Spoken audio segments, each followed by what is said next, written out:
Hello, my name is Andrew Reese, and this is Jordan. Mama G. And today we're gonna go over how we train Mama G with a full reverse shoulder replacement right here at home with just a bunch of free weights. So we're gonna focus mostly on the shoulder replacement and how we work around that. But you should also know Mama G she has a full hip replacement, she needs another hip replacement, and she needs 2 new knee replacements.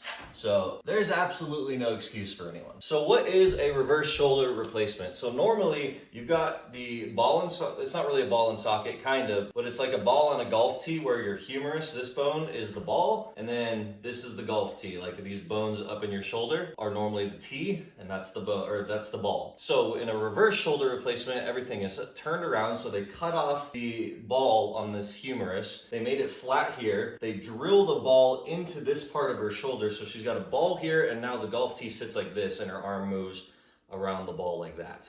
Now, that being said, how well does this shoulder actually move for her? Well, we have some limitations, but she honestly gets most of the functional movements done. In this video today, we're gonna go over how we train each of the 6 to 8 functional movements and how we load them with her. So we're gonna be going over how to squat, how to hinge, which is our deadlifts, horizontal push, horizontal pull, vertical push, and vertical pull. So first is the warm-ups. My mom is decent about stretching already, but we always start off with getting her body loosened up and turning on the muscles we want to work. Then we do a shoulder-specific warm-up. We grab really light weights and move the shoulders in every movement that we can do comfortably. Go out to the sides, diagonally, out front, and reverse flies. Then we get into the real work, strength training. My mom trains full body 2 to 3 times per week. Our workouts usually consist of 2 leg exercises and 2 upper body exercises, 1 push and 1 pull. So now let's go over the 6 basic functional movement patterns and how I load them with my mom. Okay, so first we're gonna go over the squat movement pattern, okay? With the reverse shoulder replacement, my mom's not putting a bar on her back. It's just not necessary. It's gonna be very uncomfortable. So this is about the extent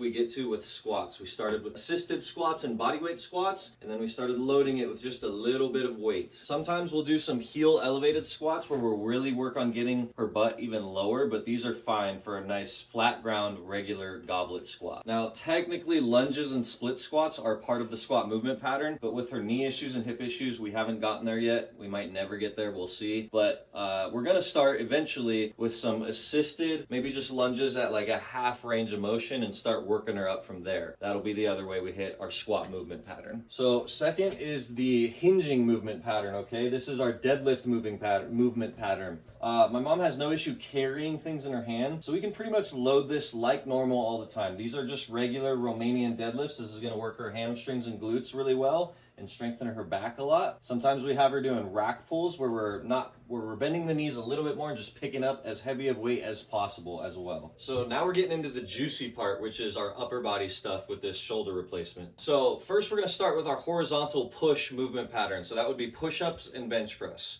Now, my mom we're not trying to bench press. I'm not worried about that. I'm just excited at all that she can do push-ups. So we started this first with countertop push-ups. So that countertop probably would be, up at this height, which is barely gonna have her leaning, and she's barely even gonna have any resistance in her push-ups. We first made sure that those did not hurt. Then we moved her out to here where you can go by about a few inches every single time and keep going lower and lower as she gets stronger and more comfortable. So we're on setting 5 right now on the squat rack, and she's gotten down to setting 3 for 6 to 10 reps on her push-ups. We're not as worried about depth here. Obviously, I want her going as deep as she can comfortably, but even a half rep is still gonna work her chest and her triceps and her shoulders about the same amount. So all I care is that she's doing enough range of motion to where she's getting as deep as she possibly can, but comfortably, and we're getting a good workout. All right, so this is our horizontal pulling movement pattern. This would be our rows, any type of row. The TRX row is my favorite type of row. We've got handles that move really easily and they can get into whatever place she wants. We can lean as much as we want. The more we lean, the harder it is. The less we lean, the easier it is. So TRX rows are one of my favorites. They keep the upper back nice and strong, the back of those shoulders nice and strong. They keep her posture right. They give her no pain whatsoever. So we like to hammer the row variations, and I like to really push her on these to really strengthen her back. All right, so this is the biggest challenge for her right here is our vertical pressing motion. And this is the bad arm right here. As you can see, that's as high as this arm is getting. I want you to pause at the top real fast, Mom. Like right about there, she hits a block. You can stop. and you can just keep doing reps. Right there, she hits a block, and like her arm will not go higher, and we're not about to push that, okay? We're gonna take whatever this arm will give her. We're still, you know, working the shoulder coming out of this position. The triceps are still working. We're just not getting as high, but we're taking whatever this arm will get. It also gets tired pretty quickly, and so that range of motion goes from 3/4 to maybe half and sometimes a quarter pretty quickly. But as you can see, the left arm has absolutely no issues. She gets completely vertical with it. So we just do what we can. It's always single arm pressing motions. You can't really go both arms at the same time or else one arm's gonna stop early. So it's always single arm stuff, whether it's a single dumbbell. We could stand on a band and do this. We could do the landmine shoulder press, but it's always single arm, and we're just pressing and taking whatever that right arm will give us. All right, so this is our vertical pulling motion. I know this is not actually vertical, but with our vertical pulling motion, we run into the same issue as the shoulder presses where her arm is not going to get vertical. So we're gonna take whatever we can give her. Really, a vertical pulling motion is just working the lats, like, you know, think pull-ups and stuff.